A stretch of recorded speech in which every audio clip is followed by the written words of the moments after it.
Hello everyone. आज हम आपके स्कूल प्लानिंग एंड मैनेजमेंट के विषय के नए topic school inspection and supervision विद्यालय पर्यवेक्षण एवं निरीक्षण पर बात करेंगे, जिसमें सबसे पहले हम बात करते हैं परिनिरीक्षण जो हमारा सुपरविज़न है उसका कंसेप्ट क्या है। तो इसकी जब हम बात करते हैं तो हम जानते हैं कि पर्यवेक्षण जो है वो अंग्रेजी भाषा में सुपरविज़न नाम से जाना जाता है, और ये शब्द जो है वो दो शब्दों परि प्लस अपेक्षण अर्थात सुपर प्लस विज़न से मिलकर बना है, जिसे हम कहते हैं सुपरविज़न। और इसका अर्थ होता है असाधारण, अलौकिक और दिव्य। और विज़न की जब हम बात करते हैं तो विज़न से तात्पर्य होता है दृष्टि, अर्थात एक ऐसी दृष्टि जो दिव्य हो, अत्यंत सूक्ष्म हो और वो पर्यवेक्षण के अंतर्गत आती है। जैसा कि कई लोगों ने कहा भी है कि पर्यवेक्षण का एक अर्थ यह भी होता है कि चारों ओर देखना। तो इसलिए अगर हम किसी संस्था में या किसी जगह पर अगर हम पर्यवेक्षण की बात करते हैं तो ये होता है कि किसी भी संस्था के चहुमुखी दिशाओं का ध्यानपूर्वक अवलोकन करना तथा विकास अर्थात उसकी उन्नति के लिए सुझाव देना ही पर्यवेक्षण कहा जाता है। अतएव हम ये कह सकते हैं कि पर्यवेक्षण एक ऐसी प्रक्रिया है जिसके द्वारा दूसरे के कार्यों का अवलोकन करके उन्हें उचित निर्देशन भी प्रदान करना है। तो इस तरीके से हम पर्यवेक्षण की बात करते हैं कि जब पर्यवेक्षण होता है तो हम किसी की कमियों को देखते हुए उसे हम उसके प्रति उसके सुझाव भी प्रदान करते हैं। अब हम बात करते हैं निरीक्षण के। निरीक्षण की जब बात आती है तो हम इसे भी जानते हैं कि निरीक्षण सिंपल से हम अक्सर सुनते हैं इंस्पेक्शन करना, तो इंस्पेक्शन दिमाग में ही आ जाता है कि उसका निरीक्षण करना। जैसे फॉर एग्जांपल हम कहते हैं पुलिस के वर्ग को लेते हैं तो हम कहते हैं इंस्पेक्टर साहब आ गए, तो इसका मतलब है कि वो निरीक्षण करने आए हैं।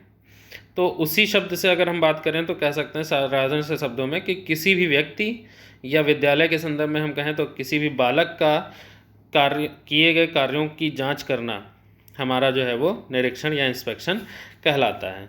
और शिक्षा व्यवस्था की जब हम बात करते हैं तो इसे सुचारू रूप से चलाने के लिए निरीक्षण की आवश्यकता होती है। निरीक्षण जो है वो एक प्रकार का बाह्य प्रेरक है, एक्सटर्नल मोटिव है, जो शिक्षा से संबंधित व्यक्तियों को अपने कार्यों को व्यवस्थित रूप से करने तथा अपने कर्तव्यों के प्रति जागरूक रहने की प्रेरणा देता है। जैसा कि वेबस्टर शब्दकोश ने भी कहा है कि निरीक्षण का अर्थ किसी व्यक्ति की जांच करना। The meaning of inspection is to जज एनी पर्सन। और साथ ही डॉक्टर मुखर्जी ने के अनुसार भी है कि वरिष्ठ अध्यापक तथा प्रधानाचार्य द्वारा किए गए मूल्यांकन को ही निरीक्षण कहा जाता है। तो दोनों की अगर हम बात करें निरीक्षण और पर्यवेक्षण की, तो दोनों में हमारे सामने ये तथ्य निकल कर आया है कि पर्यवेक्षण में जब हमने बात की तो हमने ये समझा कि पर्यवेक्षण वो है जिसमें हमने किसी के कार्यों की जांच की और जांच करने में जो भी हमारे सम्मुख कमी नज़र आई उसके प्रति हमने उसमें सुझाव प्रदान किए कि उसमें आप क्या चेंजेस कर सकते हैं, उसको आगे मार्गदर्शन प्रदान किया। तो वो हमारा पर्यवेक्षण या परिनिरीक्षण कहलाता है। और निरीक्षण में हमने सीधा बस सिर्फ ये समझा कि निरीक्षण वो है जिसमें हम लोगों के कार्यों का मूल्यांकन करते हैं कि वो व्यक्ति सही से कार्य कर रहा है या नहीं कर रहा है। उसको हम किसी भी प्रकार का कोई सजेशन या विचार अपने लिए उधर से नहीं देते हैं। तो ये हमारा बहुत बड़ा एक अंतर है। अब अगर हम बात कर लें कि बहुत ज़्यादा डिटेल में वास्तविक रूप से पॉइंट वाइज अगर हम देखें तो हम कह सकते हैं कि जब हम इंस्पेक्शन की बात करते हैं कि जो कि परंपरागत रूप से चला आ रहा है और वर्तमान में हमें सुपरविज़न की ज़रूरत है। इंस्पेक्शन तो ज़ाहिर सी बात है कि उसमें आदमी नर्वस हो जाता है जिसका भी इंस्पेक्शन होता है। क्यों? क्योंकि वो आए, उन्होंने निरीक्षण किया, उनमें कमियां निकाली और चले गए। लेकिन वास्तविक स्थिति उस क्या है वहाँ पर, उसके बारे में भी अवलोकन करना ज़रूरी है कि वो व्यक्ति किस माहौल में, किस वातावरण में, किस परिस्थिति में कार्य कर रहा है और उसके कार्य करने का ये स्तर इतना नीचा या कम क्यों है, इसकी भी हमें जांच करनी चाहिए। तो वर्तमान में हमें सुपरविज़न की ज़रूरत है कि हम अगर किसी में कोई कमी बताते हैं तो उसको हम सुझाव भी प्रदान करें कि वो उसमें किस प्रकार से चेंजेस कर सकता है। तो अगर हम पहले बात करें कि इंस्पेक्शन में क्या होता है, तो इंस्पेक्शन में अंतर है कि वो केवल निरीक्षण पर आधारित है। जैसा कि हम शब्द से समझ चुके हैं कि निरीक्षण में मतलब सिर्फ उसका मूल्यांकन करना। और अगर हम आधुनिक में देखें सुपरविज़न में, तो उसमें हम देखते हैं कि उसकी स्टडी की जाती है, इंस्पेक्शन के साथ विश्लेषण किया जाता है, एनालिसिस की जाती है, उसके सर्विसेज पर ध्यान दिया जाता है कि ऐसा क्यों हो रहा है, उसके प्रति उसके सजेशंस भी दिए जाते हैं। और दूसरा पॉइंट अगर हमने तो शिक्षक केंद्रित होता है इंस्पेक्शन, सिर्फ टीचर को ही देखा जाता है कि टीचर काम कर रहा है या नहीं कर रहा है, तो इस तरीके से हमारा इंस्पेक्शन होता था। आधुनिक में क्या है कि हम टीचर को तो देखते ही देखते हैं, साथ ही साथ हम उसके पढ़ाने की विधियां, उसके शिक्षण सामग्री जो उसके पास उपलब्ध हैं, छात्र केंद्रित हैं, इन सभी चीज़ों पर हम ध्यान देते हैं। इंस्पेक्शन में तीसरी पॉइंट अगर हम बात करें तो तीसरा पॉइंट हमारा ये होता था कि हम आकस्मिक निरीक्षण में विश्वास रखते थे कि हम जाएं तो हम एट रैंडम पहुँच के देखें कि मौके पर क्या स्थिति है, तो उसे हम इंस्पेक्शन कहते थे। लेकिन जो हम सुपरविज़न की बात करते हैं तो सुपरविज़न हमारा प्री प्लान्ड होता है, औपचारिक योजना होती है और प्रीफिक्स्ड होती है, सुनिश्चित होती है और औपचारिक, अर्थात हम पहले से उसको बता कर आते हैं कि फला दिन फला समय या इतने बजे इस स्थान पर हम आएंगे, ताकि वहाँ की जो भी परिस्थितियाँ हैं वो पहले से अच्छी होती हैं, उसके प्रति लोग कार्य करना प्रारंभ करते हैं। दूसरा है आधिकारिक एवं तनावपूर्ण होती है।